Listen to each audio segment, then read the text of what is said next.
Thanks for tuning in to episode 217 of the Coffee Roaster Warm Sessions podcast.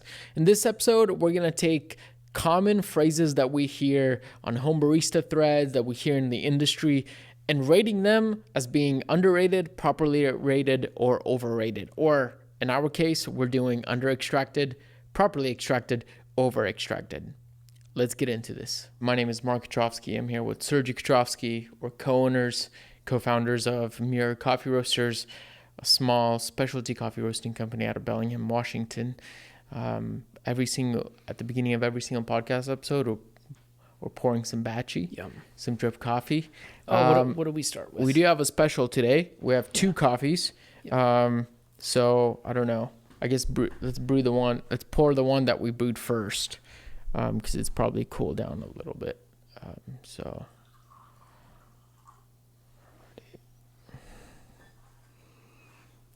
This is a special coffee roaster warm session. 2 cups, 2 batchies. I know. I was down for an experiment. I don't know I never used your grinder or the whole setup here, so we'll see how it turns out. There's a little bit of like a slight floral thing, but it also has a much like a heavier finish than the other coffee we tasted. But still pretty good sweetness. I wouldn't say it's super complex. It's good, but it's not insanely complex. I actually really like it. I think the intensity, it's intense. It's for sure. pretty there. There's some. I think clarity is actually pretty nice on this coffee. I'm gonna pour a little bit more. What are you tasting on this? Because I don't know if this is just bias because I know what's in here, but I'm getting like a honey crisp apple, honey, like a lot of honey. That's what surprised me too. I don't know, I'm not gonna say like a graham cracker, but that's honey because it's like it's glazed with that that sweetness. This definitely has. Like there's this sweetness that I can't quite pinpoint, but it definitely has some mild, maybe a little bit of some kind of weird fruit. I don't know. Yeah. But the flavor is like, it doesn't feel muddled together. It feels like there's nice points of flavor throughout the experience for me at least. I mean, the aftertaste on this also has like almost like a ruby red grapefruit, just a little bit on it, a little bit of melon on it, like just a little bit in that ruby red grapefruit. That grapefruit, but I don't think that bitterness from it, and I don't think that zest. It's more of probably this grapefruit isn't really sweet, but the sweetness of the grapefruit is probably what I'm resonating. Yeah, it doesn't have, I wouldn't say it's like the pith or anything. It's not like drying out my mouth. It's pretty juicy, but you know the difference, like oh, that's nice actually, especially like a very red grapefruit. It has that mouth puckering effect that's different than a lemon, different than an orange. I find we talked about this earlier too, like I tend to think like I'm more and more fascinated by how oranges taste different, like blood orange, clementine, like all those citruses in that kind of area of the orange. But just getting a classic Florida orange, like a fully ripe one in comparison to a blood orange, in comparison to a kumquat, like much different. And that's why I'm like, oh, maybe that's what I was thinking about. Yeah, this is great actually. What coffee is this? Yeah, a little bit of maybe like a hint of caramel somewhere in there. A hint. This is actually, folks, this is a return of the Jorge Mendes Guatemalan coffee. I know, if you've been with Mir for a long time, you've been following our journey a little bit, Jorge Mendes is a staple. We almost have him on the menu all the time. Yeah. And right now, like if you're a big fan of the coffee or you've enjoyed the coffee annually from us, right now is probably the best time to buy it because it just landed. It just arrived from Guatemala It's fresh, peak freshness. It's zippy. It's clear. It's there's just so much. It's pretty intriguing. But also, like, I'm not gonna say that this is like the most complex coffee. Yeah. This is a coffee that we like having on our menu because it's a crowd pleaser. It's gonna be good on batch brew. It's gonna be good on pour over. It's gonna be good on espresso. It's gonna be good with milk. It's gonna be good without milk. It's just a full, but it's not gonna, it's not gonna be the best pour over you made, but it's gonna have some interest in there. Yeah. And so, yeah, this is just a staple. It's probably not going to be around for all the way till next harvest. Yeah. Because of how, just the logistics this year with buying his crop. But we do have a decent amount. So if you want something for the holidays, if you want something this year, if you're thinking about buying the Jorge Mendes at some point, right now is the best time to buy it. We just dropped it on the website. We haven't even announced it officially. But yeah, if you're interested. Yeah, I'm excited for Narrative to serve this too. I'm going to be serving it in the next couple of weeks. That's going to be super fun to taste. Is your cup good for a little splash? Yeah. This is the second brew that we have made on the Aiden with some kind of makeshift mod from Sergi. Threw in a UFO in the single server with Seabreeze filters. Wow. Double modulation right there. Mm-hmm. I like that the UFO fits perfectly in that basket. It's one of my go-to methods to brew coffee at home when I'm just brewing one cup, because I'm doing like 13 grams in, like 225 out. It's okay. Yeah. Not a dialed brew. That's for sure. Definitely not a dialed brew. Yeah. But it's still getting some interest. If I had to guess, this is our Sebastian Ramirez. No? It's very over extracted. You can taste that? Sebastian, or maybe our Ethiopia. So Ethiopia. Yeah, that's what I thought. Yep. It's got, but the pushed brew kind of brings out a little bit of the sweetness of the Ethiopia that we had,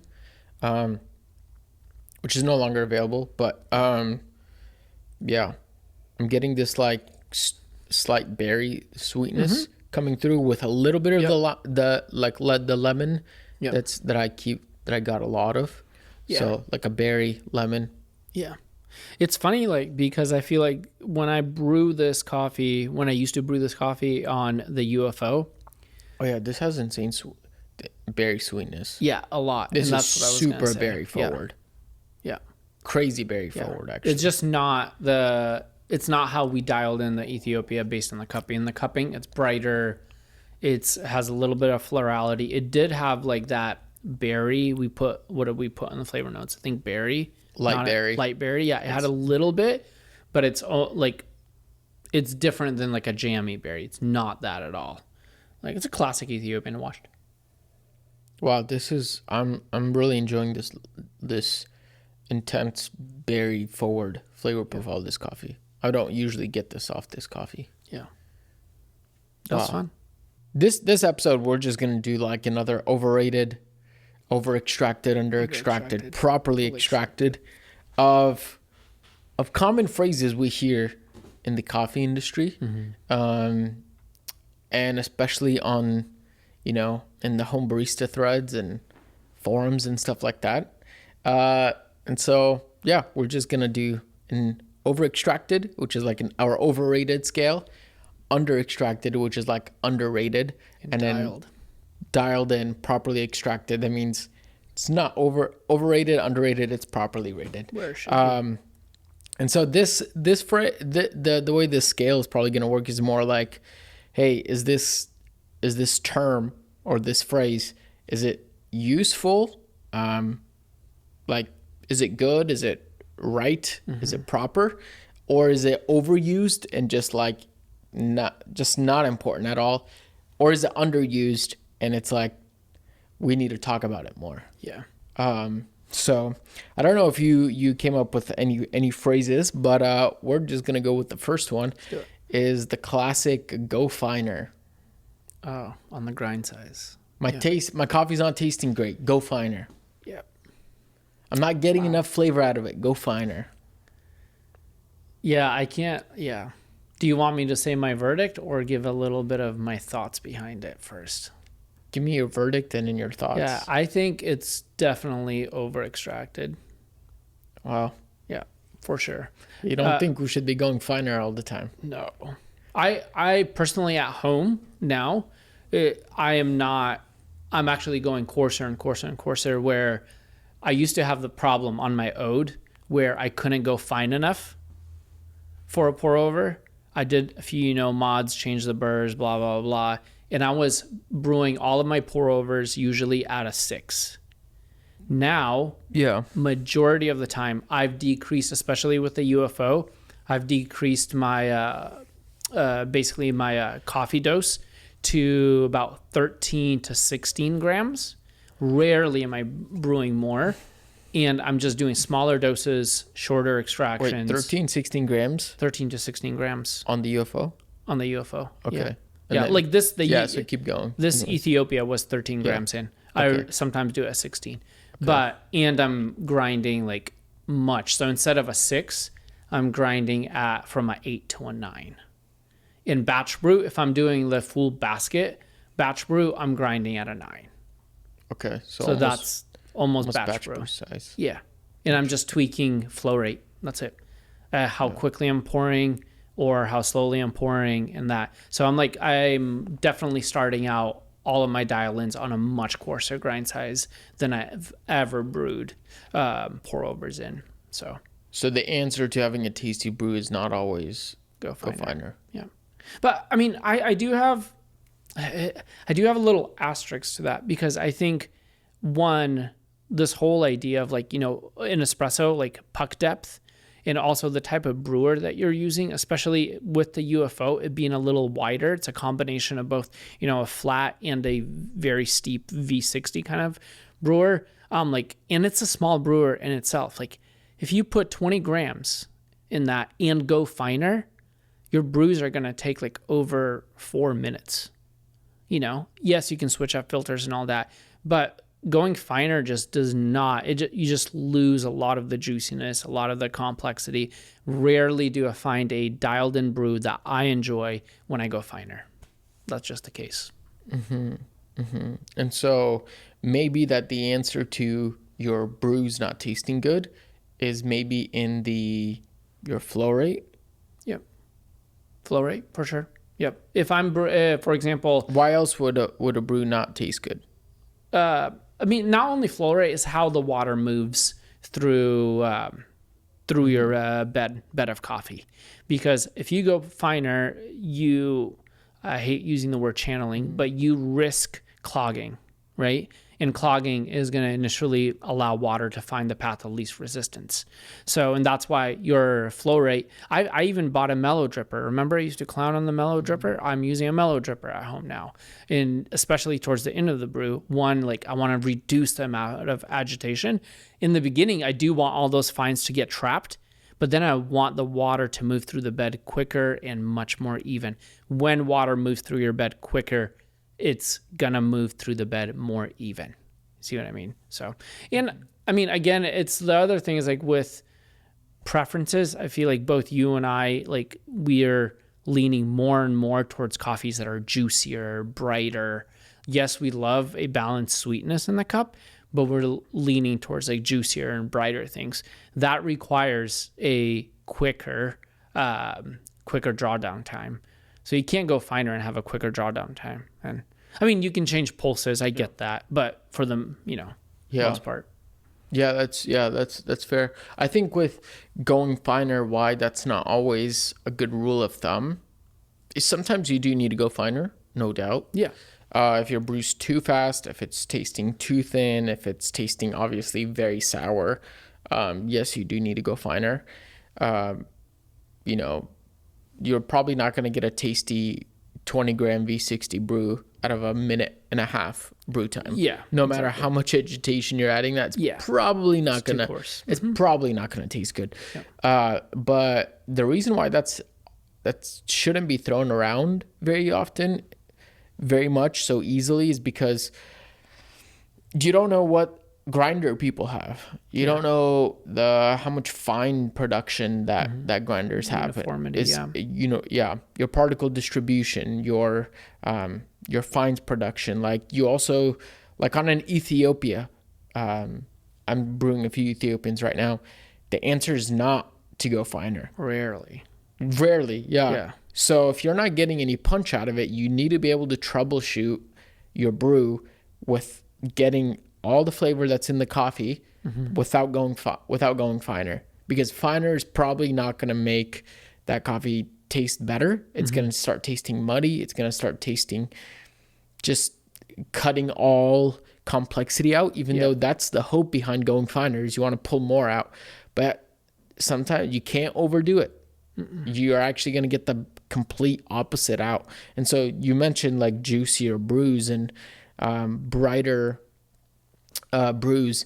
Yeah, I think growing my actually recipes have just gone very much more coarser. Oh, nice. Like my brews on the I've jumped on the EK a few, like recently, just to jump between that and the my Comandante, and I'm brewing V60s the same grind size as we're doing the Aiden batch brews. Yeah. See. Yeah. So I'm about there too. And so it's pretty coarse, where before I was going like probably a grind, a whole step on the EK finer, if not more. Yeah. On my brews on my previous recipes, but now I'm much rather go coarser, and it's cleaning up my brews. It's limiting the amount of like astringency or weird thickness that I'm not, the harshness. Like, it's just becoming a much more pleasing. Within that, do you do more pulses or less pulses now? No, I've added a pulse to my brews. Oh, gotcha. I've added a pulse, and actually the ultralight coffee that I brewed for you, I actually added another pulse. Oh, nice. So I did a bloom plus 4 pours. Wow, it was pretty coarse then. Yeah. What was your time between? My coarseness was actually the same. I see. Yeah, I just added another pulse because ultralights, from what I'm hearing, and I don't drink them very often, but from what I'm reading, is you need to push them because they're not very soluble. So you just need to push them intensely. And again, like when it comes to pushing them, like would I go finer or do I just add another pulse? Yeah. Well, my first hunch is like I much rather add another pulse than just going finer. I think also for folks who are like in the intermediate stage of brewing, I think going finer, you have a higher risk in brewing a bad cup. If you go coarser, I think coarser is a little more forgiving, because going finer, like you really have to be gentle on the pour. You really have to know how to like modulate your flow rate in order to achieve a good drawdown time, because it's much easier to stall your brew if you're going to go finer. Therefore, how you pour is going to matter even more. So, that's why I think, like, especially if you're in that stage where you're struggling with a certain coffee, I would say start a little coarser. Or if it's a coffee that you are very new to, or a processing method you're like just very new to, I would start even coarser. Yeah, so I think, also depends on your preference, if you tend to lean towards a little bit sweeter, rounder cups, you might want to go finer as your rule of thumb.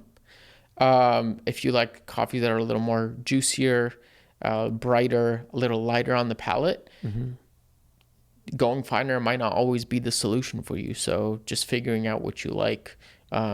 I'm holding back from saying more because I don't want this whole episode to go to why you should not go finer. Yeah. So anyways, I think I'd say it's, you said it was over extracted. Yeah. Literally over extracted. Yeah, it's literally over extracted. It's over extracted, overrated. Yep. I'd say it's somewhere between overrated, over extracted, and properly extracted, like somewhere in between. Yeah. I don't know. Because I think there's some merit to it, there's some truth to it, but it is kind of overused a little bit when people are trying to give some advice, brewing advice. We didn't even dive into espresso. So that was literally just talking about filter. That would be that we could literally do a whole episode on going finer. Okay, well, we need to zoom through these last two. It needs more rest. Oof. Man, I'm gonna say that it's freaking dialed. Sergi. Yeah. I mean, Sergi's a fan of it needs more rest. It really comes down to we've talked That's about crazy. this. I was not expecting that. No, we've talked about this on other episodes. The industry is leaning more light than it ever has. And especially with the approach to how people are roasting coffee, with the equipment people are using to roast coffee, you should definitely lean on giving your coffee more rest. You should. And by more rest, again, where are we starting? Are we talking about going from 3 days off of roast to 10? Or are we talking about from 14 days off of roast to, 30 days off of roast? Like on what scale? Yeah, I think it's more just, I don't know what scale, but I think it's more referring to just like people who are like, oh, my coffee's not tasting great. Just give it some more rest. Well, that's also a whole nother, that is a pet peeve of mine. It's like, you're not gonna, if a coffee is poorly roasted, giving it more rest won't make it roasted better. Dang. Guys, resting your coffee is not going to save a bad roast or some not great green. Now, if the coffee is roasted, if it's good green, properly roasted coffee, then giving it more rest will go from great, sweet, dialed to possibly even better. Yeah. It'll take it up a notch. But then again, more rest, what my pet peeve is when people throw these strict numbers to, you shouldn't drink a coffee unless it's been, 4 weeks off of roast. Yeah. I don't have a number for every coffee. You know what I mean? I think every coffee can be different. Yeah, I agree. Some coffees, some of our roasts I've tried, pretty like 10 days off roast, 2 weeks off roast. Yeah, it's not phenomenal, but is it like 85% of the way there? Is it 80% of the way there? Am I still getting flavors? May not be the nicest, juiciest mouthfeel, but am I getting the bulk of the flavors? Yeah, I would say so. Yeah, I think so. Yeah, if you're, again, back to what you said, if you are like 7 weeks off roast, and it's not tasting good, bro, giving it more rest isn't gonna fix it. Make some cold brew out of it. Oh wow, impressive. I don't know. Dude, I don't know. Some chicory cold brew. Yeah, but I will. I think it's properly rested. I think for the same reason, properly not rested. It's properly rested. It's properly brewed. It's properly extracted. It is properly rated. That we are leaning lighter in the industry. And that does require a little bit more resting. That does require a little bit more wait time. And honestly, if I got to choose between, over resting a little bit, of course, properly stored, but overly rested, I'd much rather take a coffee that's on the tail end of its life, 2 months, 3 months out, than getting a coffee that's a week off roast. I think this Ethiopia that we had is about 7 weeks off roast. Yeah. And the Jorge was how many? Less than 10 days. Yeah. Yeah. Well, there we have that's actually a great example, know? There we have it. Yeah. Yeah. Okay. Well, we don't have much time for this one because this is a can of worms, but high clarity Burrs. Oof. Gosh. High clarity Burrs. I think it's, gosh, I was hoping the next one, I forgot about our list. I was hoping the next one would be under extracted. But I do think that high clarity, this conversation around high clarity Burrs, everyone's like chasing it, is slightly over extracted. Over? Yeah. And the reason I say that is because I feel like grinder manufacturing, burr geometry, knowledge behind all of that, it's like everyone is fighting in the high clarity, and the changes are so minuscule there. Like we don't have to compare like a entry level burr grinder, let's say like a Baratza Encore, to a Weber EG1.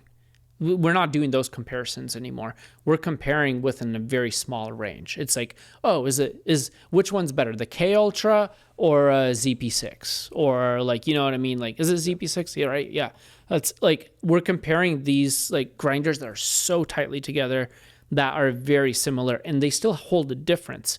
But when we're talking about high clarity burrs, I feel like the range it's smaller than it's ever been.